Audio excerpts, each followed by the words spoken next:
So here's the mead. It's been almost an hour since I jarred it up. And the thing right there is moving. Watch it. The fermentation line went down and then started to build back up again after I jarred it. And the line on the water keeps moving.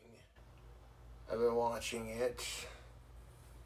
And those water levels keep rising. So far it hasn't overflowed back into the lid. And it's built a very solid foundation for that fermentation to build.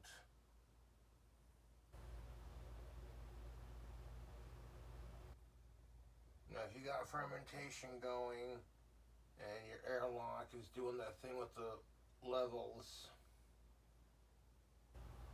you'll see the levels rise in it and fall on other sides as the gas builds up.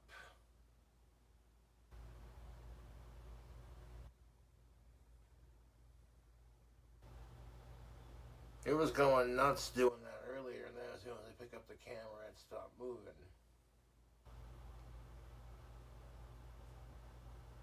Oh, there it goes.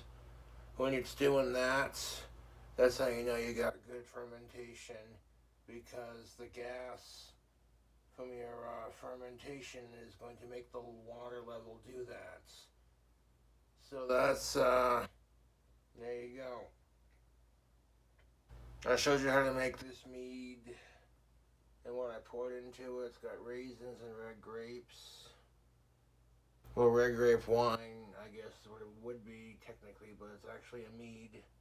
And it would be a red grape mead because I used Welch's red grape juice and some raisins. So you zoom into it, you can see the pretty purple color, but from a distance it looks black. So this should be interesting how it turns out. Just gonna let it sit there and do its thing. Ain't gonna touch it.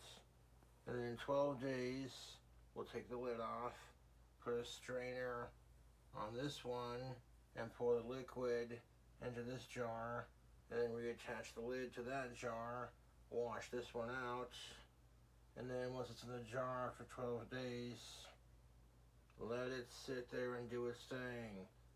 And realistically, it's not really that hard to do. And just let it age. Homemade wine.